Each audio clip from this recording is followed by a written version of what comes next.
وَلْتَكُنْ مِنْكُمْ أُمَّةٌ يَدْعُونَ إِلَى الْخَيْرِ وَيَأْمُرُونَ بِالْمَعْرُوفِ وَيَنْهَوْنَ عَنِ الْمُنْكَرِ وَأُولَئِكَ هُمُ الْمُفْلِحُونَ.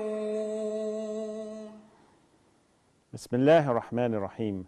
الحمد لله رب العالمين والصلاة والسلام على سيد الأنبياء والمرسلين محمد وعلى آله وأصحابه أجمعين. I begin with the name of God, and I begin by praising God and sending peace and blessings upon his final messenger, Muhammad, and his family and companions. I'm continuing today in the series of Advice of the Day, and I'm going to continue by talking about Ramadan and how to get the most out of this holy and spiritual month. Last time I gave some pointers about the Quran, and I mentioned that we should make our recitation of the Quran in a planned way. We should recite the Quran in a planned way and fix a certain amount every day, an amount that is practical and not impractical, to avoid the issue of burnout, which does occur unfortunately in some situations. And everyone knows their own situation. Everyone knows how much they can recite, reasonably recite, that is, every day. And Ramadan has been said to be the month of the Quran.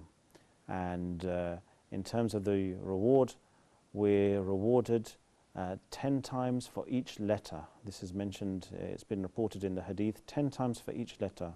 So Alif is a letter, Lam is a letter, Mim is a letter, as is reported in the hadith. So this should give us the impetus to recite as much of the Quran as possible. And Ramadan is also the month of sabr, or patience in English. And we can actually combine these two ideas by saying that the Quran, reciting the Quran, requires patience, especially for those who are not used to Arabic or whose reading is a little slow.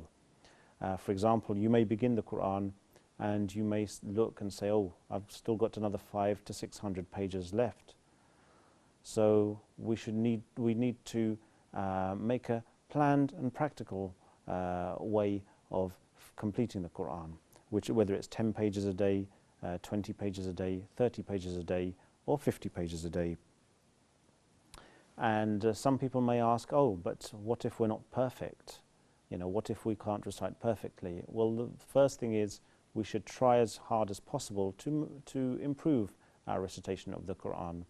And the second thing is we should look at what has been reported by the mother of the believers, Aisha, that's been reported in the hadith in Bukhari and Muslim, that one who recites the Quran beautifully, as in someone who recites the Quran beautifully, smoothly and precisely, that is, he will be in the company of noble and obedient angels. And the one who recites it with difficulty, he will have 2 rewards.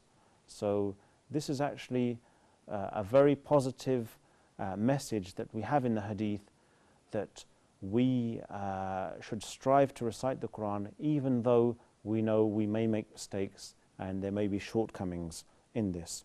And I would just like to finally leave you with a reminder from the verse of the Quran where God has said that if God had sent this Quran down, had revealed this Quran to a mountain, you would have seen the mountain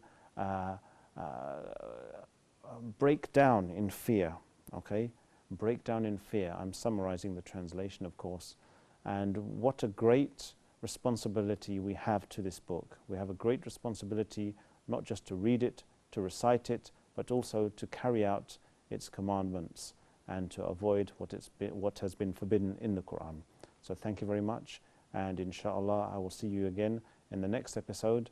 Take care. Assalamu alaikum wa rahmatullahi wa barakatuh.